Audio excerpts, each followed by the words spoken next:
Uniform civil code chief মিনিষ্টাৰে কৈ দিলে যে অহা 26 মেত অসম বিধানসভাত এই বিল উত্থাপন হ'ব। এতিয়া মই অসমত বসবাস কৰা প্ৰায় নিয়াৰলি 40% মুছলিমক অনুৰোধ কৰিম, আমি যে জাষ্ট একমাহ আগতে ভোট দিলো, এই আঙুলিৰ দ্বাৰা ভোট দেওয়ার আগতে এবার চিন্তা করেছিল নে যে এইজন ব্যক্তি ইউনিফর্ম সিভিল কোডের বিষয়ে জানে না নাই? চিন্তা করেছিল না এইজন ব্যক্তির ইলমুল মিরাসের উপর নলেজ আছে না নাই? ইলমুল ফরাইজের উপর নলেজ আছে না নাই? আনন ম্যারেজ অ্যাক্টের উপর নলেজ আছে না নাই? হিন্দু ম্যারেজ অ্যাক্টের উপর নলেজ আছে না নাই? আপনার আর্টিকেল 44, আর্টিকেল 25 যেটা freedom of religion, article 20 right to life and liberty knowledge আছে না নাই? আমি একো চিন্তা কৰা নাই। এতিয়া জলেশ্বৰৰ মানুহক মই কৈ আছো, পূব গোৱালপাৰাক অনুৰোধ কৰি আছো, বিশিংজোৰত অনুৰোধ কৰি আছো, শামুগুৰি, ৰূপিহাট, লাউৰিঘাট, পাকাবেতবাড়ি মুসলমানক অনুৰোধ কৰি আছো, আমি লাখ লাখ ভোটত দিয়ে আমি জয়ী কৰাই দিলো। মই তো 100% শিওৰ এই এমএলএ 5 মিনিট ইউনিফৰ্ম সিভিল লৰ উপৰত এটা কথা কব নোৱাৰে। সিহঁতে নাজানে গোৱা ইউনিফৰ্ম সিভিল কোড, নাজানে উত্তৰাখণ্ড ইউনিফৰ্ম সিভিল কোড, আৰু এই আইনৰ দ্বাৰা সকলোতকৈ বেছি ক্ষতি হ'ব মুছলমানৰ। এটা ডিবেটত পাৰ্টিচিপেট কৰিব নোৱাৰে। ভাৰতবৰ্ষখন অসমখন হল এটা প্লুৰালিষ্টিক সোসাইটি।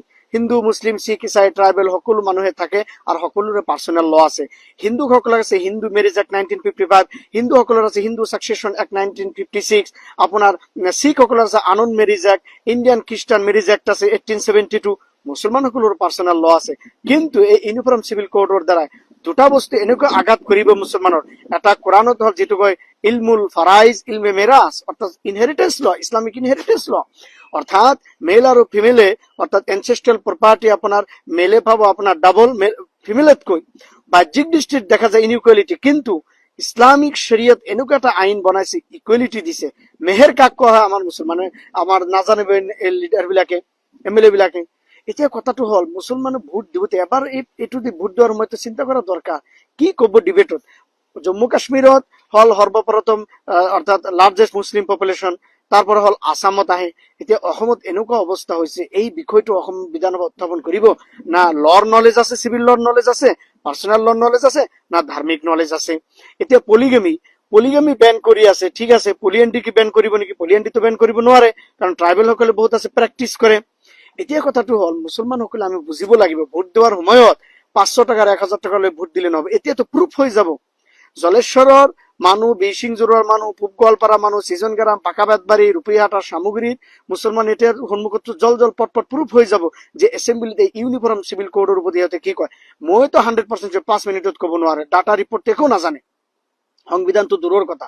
সো সেয়েহে মুছলমানে চাওক, আমি কিমান ডাঙৰ এটা ভুল কৰি দিলো। নিজৰ অধিকাৰৰ বিষয়ে, নিজৰ উন্নতিৰ মিশন আৰ পলিটিক্যাল মিশন আৰ ভিশনই যদি না থাকে, ডেমোক্ৰেচিত আমি কেনেকৈ এনেকৈ জীয়াই থাকিব পাৰিম নিজৰ ৰাইটছ আৰু অধিকাৰ লৈ। সেয়েহে ভোট দিওঁতে সাৱধানতা দিব লাগে। যে ইউনিফৰ্ম সিভিল কোড আছে আৰ্টিকেল 44, এতিয়া আৰ্টিকেল 25 ফাণ্ডামেণ্টেল ৰাইট হয়, আপোনাৰ ৰাইট ফ্ৰিডম অফ ৰিলিজিয়ন, এটা কমপ্লিটলি ভায়োলেট কৰিব। কিন্তু আমাৰ এমএলএ খামোশ হৈ থাকিব, একোৱে নাজানে, বুজিয়ে নাপায়। সো সেয়েহে দুনিয়াৰ মানুহক, ভাৰতবৰ্ষৰ মানুহক আমি কেনেকৈ বুজাম যে অসমত ইউনিফৰ্ম সিভিল কোড হৈ আছে, মুছলমানৰ যিটো কোৰআনৰ সূৰা নিসাত কৈ আছে, ইলমুল মিৰাছৰ কথা কৈ আছে, এইটো ভায়োলেট কৰি আছে।